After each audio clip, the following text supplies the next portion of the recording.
제가 연구 현장에서 정말 잊을 수 없는 순간이 하나 있습니다.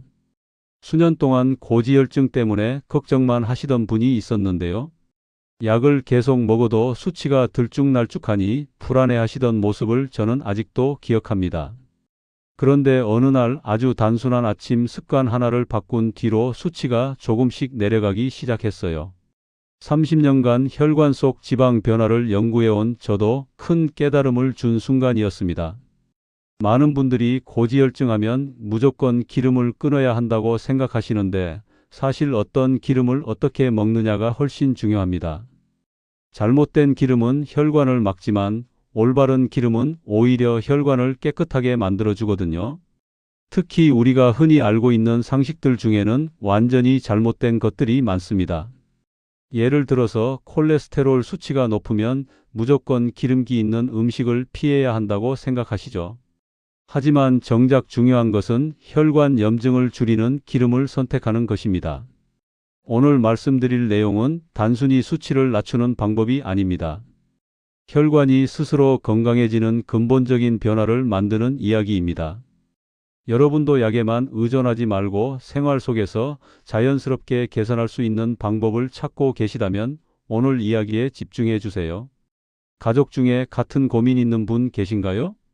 저에게 상담을 오셨던 분 중에 72세 큰형님이 계셨습니다. 늘 건강하게 지내셨는데 어느 날 갑자기 고지혈증 수치가 높아졌다고 하더군요. 건강검진에서 총 콜레스테롤이 280을 넘어가니 의사 선생님이 당장 약을 드시라고 하셨대요. 약을 먹으면 괜찮아질 거라 기대했지만 며칠 지나면 다시 올라가는 탓에 불안감이 커졌다고 하셨어요. 사실 이런 패턴이 반복되면 약 용량이 계속 늘어나게 되거든요. 큰형님도 처음엔 작은 알약 하나였는데 점점 여러 개를 드시게 되면서 속이 불편해지기 시작했다고 하셨습니다.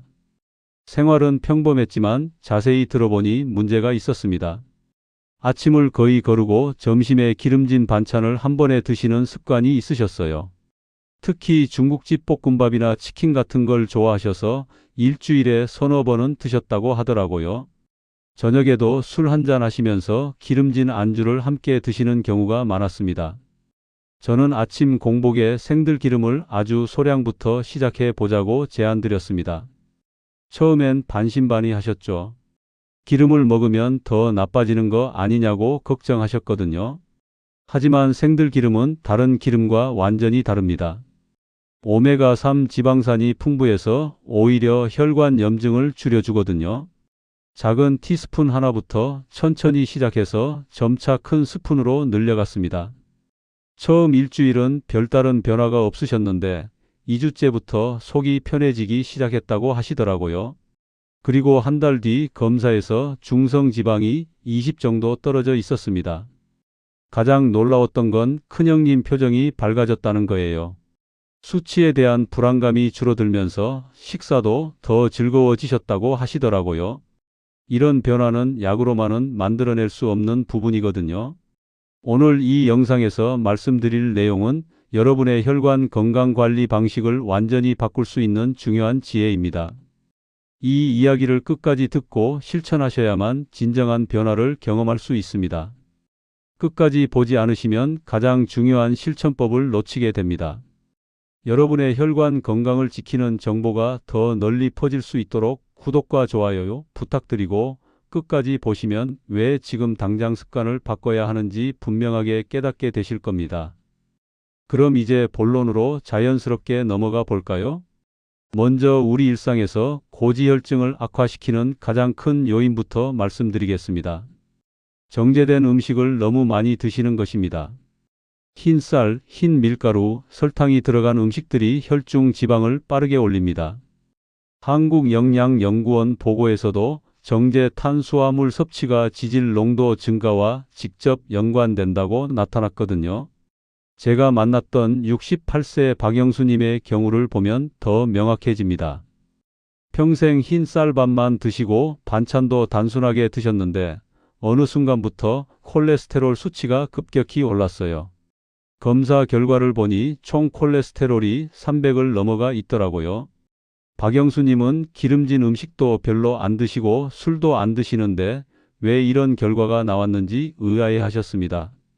사실 정제된 탄수화물이 몸에 들어가면 혈당이 급격히 오르면서 인슐린이 많이 분비됩니다. 이때 남는 당분이 간에서 지방으로 바뀌면서 혈액 속으로 나가게 되거든요. 그래서 박영수님께는 잡곡 비율을 늘리고 채소 양을 늘려드리라고 말씀드렸어요. 급격히 식단을 바꾸면 소화가 불편할 수 있으니까 천천히 바꿔가시라고 당부했습니다. 여러분도 지금 주로 드시는 주식이 정제된 것들인지 한번 생각해 보시겠어요? 두 번째로 중요한 건 운동 부족입니다. 움직임이 줄어들면 지방이 혈관에 오래 머무르면서 염증을 일으킵니다. 대한생활습관학회에서 발표한 자료를 보면 하루 30분 정도의 가벼운 산책만으로도 지방 대사가 크게 개선된다고 나와 있어요. 75세 정명수님은 퇴직 후에 집에서만 계시다 보니 거의 움직이지 않으셨어요. TV 보고 누워서 쉬고 하다 보니 중성지방이 400을 넘어갔습니다. 그래서 식후 20분씩 집 주변을 걸어보시라고 권해드렸어요. 처음엔 5분도 힘들어 하셨는데 점차 늘려가시더니 2달 뒤에는 중성지방이 250까지 떨어졌습니다. 갑자기 속도를 높이거나 무리하시면 무릎에 부담이 올 수 있으니까 천천히 시작하는 게 중요합니다. 여러분은 하루에 얼마나 움직이고 계신가요? 세 번째는 지방 섭취의 불균형입니다. 많은 분들이 오메가6 지방산은 과다하게 드시고 오메가3 지방산은 부족한 상태예요. 해외 영양의학 연구소에서 발표한 내용을 보면 이 두 지방산의 비율이 20대 1을 넘어가면 염증 수치가 크게 높아진다고 합니다. 이상적인 비율은 4대 1 정도인데 현대인들은 대부분 이 균형이 깨져 있어요. 70세 이호성님의 경우가 대표적이었습니다. 치킨, 돈가스, 튀김류를 자주 드시다 보니 오메가6는 과다하고 오메가3는 거의 없는 상태였어요. 혈액 검사 결과 염증 수치까지 높아져 있었습니다. 그래서 튀김류를 줄이고 생들기름처럼 오메가3과 풍부한 기름 섭취를 늘려보시라고 권했어요. 처음부터 큰 숟가락으로 드시면 장이 불편할 수 있으니까 작은 양부터 시작하라고 말씀드렸습니다. 평소 어떤 기름을 가장 많이 드시나요? 네 번째로 항산화 물질 부족이 문제가 됩니다. 혈관에 염증이 생기는 이유 중 하나가 활성산소 때문인데 이를 중화시킬 항산화 물질이 부족하면 염증이 더 빠르게 진행됩니다.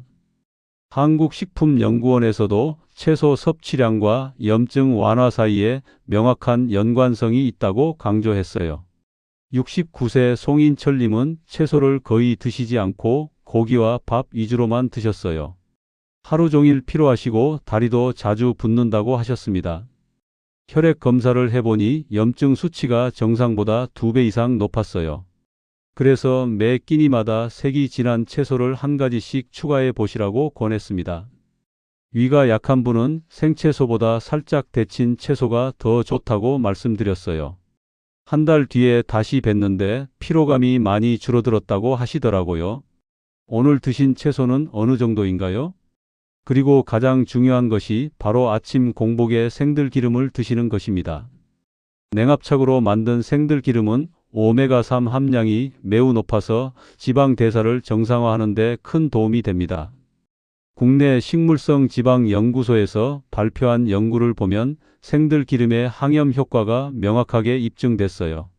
앞서 말씀드린 72세 큰형님도 아침 공복에 생들기름 한 스푼으로 수치가 완만하게 개선됐습니다. 처음에는 티스푼 하나부터 시작해서 몸이 적응하면 점차 큰 스푼으로 늘려가셨어요. 중요한 건 무리하지 않는 것입니다. 복통이나 설사가 있으면 양을 줄이고 충분한 적응 기간을 가져야 해요. 생들기름이 특별한 이유는 알파리놀렌산이라는 성분 때문입니다. 이 성분이 몸 안에서 EPA와 DHA로 변환되면서 혈관 염증을 줄여주거든요. 또한 공복에 드시면 흡수율이 더 높아져서 효과를 더 빨리 느낄 수 있어요. 아침 공복 습관은 어떻게 시작하고 계신가요? 마지막으로 많은 분들이 놓치는 부분이 있습니다. 스트레스 관리입니다. 만성 스트레스는 코르티솔 호르몬을 계속 분비시켜서 혈중 지방을 높입니다. 특히 고지혈증 수치 때문에 불안해하시는 스트레스 자체가 오히려 수치를 더 높일 수 있어요. 제가 만난 많은 분들이 검사 결과에 너무 예민하게 반응하시더라고요. 물론 관심을 갖고 관리하는 건 중요하지만 지나친 걱정은 오히려 독이 됩니다. 생들기름을 꾸준히 드시면서 동시에 마음도 편안하게 가지시는 게 중요해요. 이제 여기서 확장된 실천법들을 조금 더 구체적으로 이어가겠습니다. 이제 실제로 생활에서 적용할 수 있는 구체적인 방법들을 말씀드리겠습니다. 먼저 식단 리듬을 만드는 것이 정말 중요합니다. 일정한 식사 시간을 지키시면 혈중 지방의 변동폭이 크게 줄어듭니다. 많은 분들이 아침은 거르고 점심에 폭식하는 패턴을 갖고 계시는데 이렇게 되면 한 번에 들어온 영양분이 처리되지 못하고 지방으로 축적되기 쉬워요. 갑작스러운 단식이나 원푸드 다이어트는 오히려 지방 수치를 더 높일 수 있으니까 주의하셔야 합니다. 대신 아침은 가볍게, 점심은 균형 있게, 저녁은 부담 없게 드시는 패턴을 만들어 보세요. 특히 아침에 생들기름 한 스푼을 드시고 30분 정도 뒤에 가벼운 식사를 하시면 하루 종일 혈당과 지방이 안정적으로 유지됩니다. 여러분의 하루 식사 시간은 규칙적이신가요?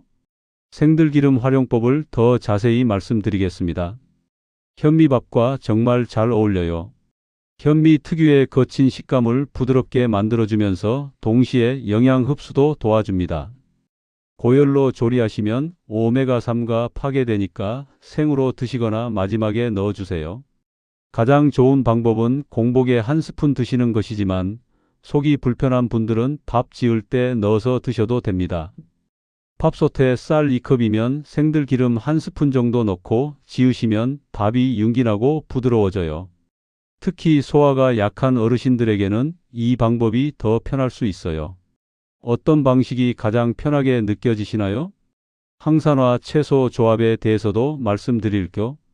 색이 진한 채소일수록 항산화 성분이 풍부해서 혈관 염증 완화에 유리합니다. 보라색까지 빨간 파프리카, 진한 녹색 시금치 같은 것들이 특히 좋아요. 너무 많은 종류를 처음부터 늘리시면 속이 불편할 수 있으니까 매 끼니마다 진한 색 채소 한 가지씩만 추가해 보세요. 특히 가지는 안토시아닌이 풍부해서 혈관벽을 보호하는 효과가 뛰어납니다. 파프리카는 비타민C가 많아서 콜레스테롤 산화를 막아주고요. 시금치는 엽산이 풍부해서 혈관 내피 기능을 개선시켜줍니다. 이런 채소들을 생들기름과 함께 드시면 지용성 비타민 흡수까지 도와주니까 일석이조예요.